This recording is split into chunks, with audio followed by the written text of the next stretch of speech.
Hello বন্ধুরা, good morning. তোমরা সবাই কেমন আছো? আশা করি খুব খুব খুব ভালো আছো। আমরাও খুব ভালো আছি। মিঠু পিন্টুর পরিবার থেকে তোমাদের সবাইকে অনেক অনেক ভালোবাসা। তো বন্ধুরা, চলে আসলো দুর্গাপুজো। তো তোমাদের দুর্গাপুজোর সবাইকে অনেক অনেক শুভেচ্ছা ও ভালোবাসা জানাই। তো বন্ধুরা, তোমরা খুব আনন্দ করো, মজা করো, ভালো মন্দ খাওয়া দাওয়া করো। কিন্তু যা বৃষ্টি হচ্ছে বন্ধুরা, আর কি ভালো মন্দ খাওয়া দাওয়া করবে আর কি আনন্দ করবে বলো? ঠাকুর তো মনে হয় দেখতে যেতে পারবে না। যা বৃষ্টি আরম্ভ হয়েছে, সত্যি খুব খারাপ লাগছে। আমাদের কলকাতার যা অবস্থা, সত্যি চোখে জল চলে আসছে। এরকমটা কোনোদিনই দেখিনি।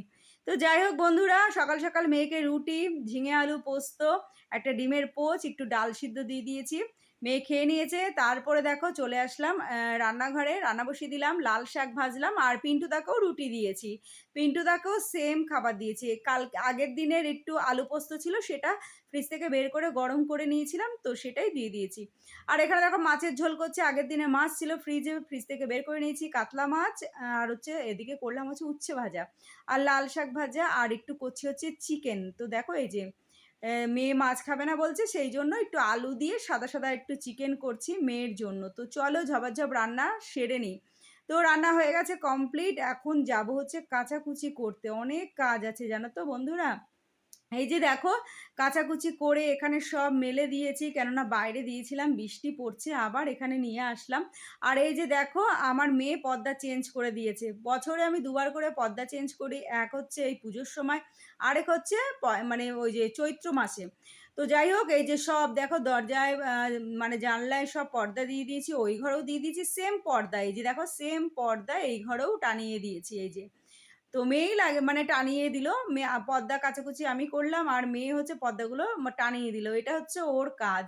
তো দেখো এই যে আবার ফ্ল্যাটের পর্দাগুলো চেঞ্জ করে সেগুলো কাচাকুচি করে ভাঁজ করে রেখে দিয়েছি। কত পর্দা বেরিয়েছে। এখনো এই ঘরের পর্দা বাকি।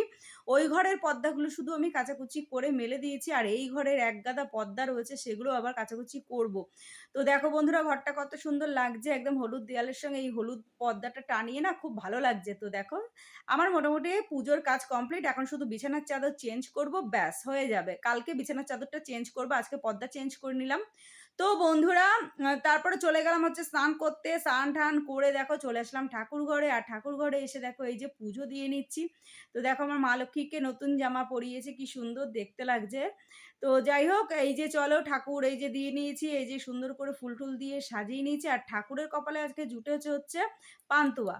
তো পান্তুয়া কি গোলাপজাম, তো যাই হোক মিষ্টি ঠাকুরের কপালে আজকে জুটেছে।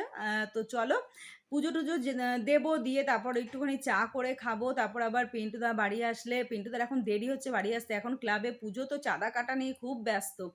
তো চলো বন্ধুরা, আমি এখন রান্নাঘরে যাব, রান্নাঘরে গিয়ে একটু চা টা করে খাবো আর একটু বসে বসে ফোন ঘাঁটবো। তো চলো এই যে মিষ্টিটা নিয়ে চলে যাই ঘরে। এই যে দেখো এই যে গোলাপজাম মনে হয় এটা। তো যাই হোক চলো বন্ধুরা, পরে দেখাচ্ছে।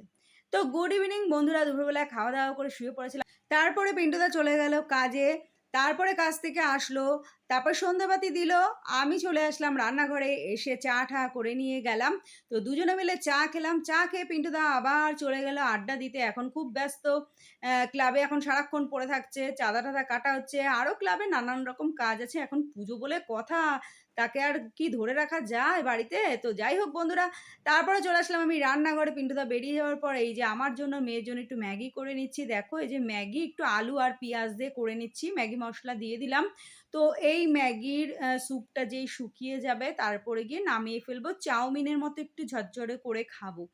তো এই আর কি। তো আমি সারাটা পুজোয় আমরা হচ্ছে যেকোনো একবেলা বাইরের খাবার খাই। তো আমি সারা বছর অপেক্ষা করি কবে পুজো আসবে। সারাটা বছর অপেক্ষা করি যে একবেলা আমার রান্না করতে হবে না। তো যাই হোক, মেয়ে বলছে, "মাম্মি কবে দিয়ে খাবে? আজকে থেকে না কালকে থেকে?" আমি বলছি কি, "দাঁড়া, পঞ্চমীটা আসুক তারপরে।" তো এই আর কি। তো আজকের দিন আর কি ম্যাগি-ট্যাগি খেয়ে নিই। তারপরে চলো এই যে দেখো ম্যাগি নিয়ে নিয়েছি। এই যে আমি আর মেয়ে এখন খাবো। আর পিন্টুদার জন্য একটুখানি ম্যাগি রেখে দেবো, কেননা আমরা টিফিন খেলে পিন্টুদা আবার এসে বলে, "আমার জন্য রাখোনি, আমার জন্য রাখোনি।" তো যাই হোক, পিন্টুদার জন্য একটু রেখে দিয়ে মেয়েকে দিয়ে আমি খেয়ে নিলাম। নিয়ে তারপর চলে আসলাম দেখো রান্নাঘরে, একটু আলু আর সোয়াবিনের তরকারি করছি। ওই বেলা যেহেতু সবজি রান্না করিনি, মাছ মাংস করেছি, তাই একটু সোয়াবিন আলুর তরকারি করছি। এটা থাকলে আবার কাল সকালবেলাও ভাত খাওয়া যাবে। আর পাশে বসিয়ে দিয়েছি ১ কৌটো চালের ভাত। তো দেখো এই যে রাতের মেনু হবে আলু, সোয়াবিনের তরকারি, ওবেলার মাংস আছে। মাছ হয়তো খাবে না, মাছ আবার যদি থেকে মাছ রয়েছে, যদি খায় তো খাবে, না খায় একেবারে কালকে দুপুরে হয়ে যাবে। তো চলো বন্ধুরা, এই যে দেখো আমার সয়াবিন আলুর তরকারিটা মোটামুটি হয়ে এসেছে। তো এই যে কাঁচা লঙ্কা আর একটুখানি গরম মসলা, ঘি ফেলে দেবো। আর এটা করছি হচ্ছে নিরামিষ। এটার মধ্যে পেঁয়াজ রসুন কিচ্ছু দিইনি। সয়াবিন আলুর তরকারিটা নিরামিষ খেতে ভীষণ ভালো লাগে। তো যাই হোক বন্ধুরা, পুজো তো চলে আসলো। তো এখন মানে খুব ব্যস্ত। পুজো আর কদিন ধরে রান্নাবান্না দেখাবো না। সেরকম রান্নাবান্না করব না। তবে কি খাই না খাই শেয়ার করব, যেটাই আরকি আনি না কেন আ মানে এতে অনলাইনে অর্ডার দিয়ে। তো দোকানে গিয়ে এতদিন পিন্টুদা দোকান থেকে এনে খাইয়েছে, কিন্তু প্রচুর লাইন পড়ে, বিরক্ত হয়ে যায়। তো মেয়ে দায়িত্ব নিয়েছে। মেয়ে বলছে, "তোমাকে যেতে হবে না। তুমি আমাকে টাকা দিয়ে দেবে। আমি অনলাইনে অর্ডার দিয়ে দেবো। তো ঘরে বসেই আমরা খাবো।" তো এই আরকি। তো সারা বছর অপেক্ষা করি পুজোটা কবে আসবে, একটু বাইরের খাবার খাওয়াবে। এমনিতেই বাইরের খাবার খাওয়া হয়। তবুও পুজোতে একবেলা রান্না করতে হবে না, সেটাই আমার আনন্দ। তা নাহলে দুবেলা রান্না করতে হয়। তো চলো বন্ধুরা, আজকের মতো ভিডিওটা এখানেই শেষ করি। Tata, good night.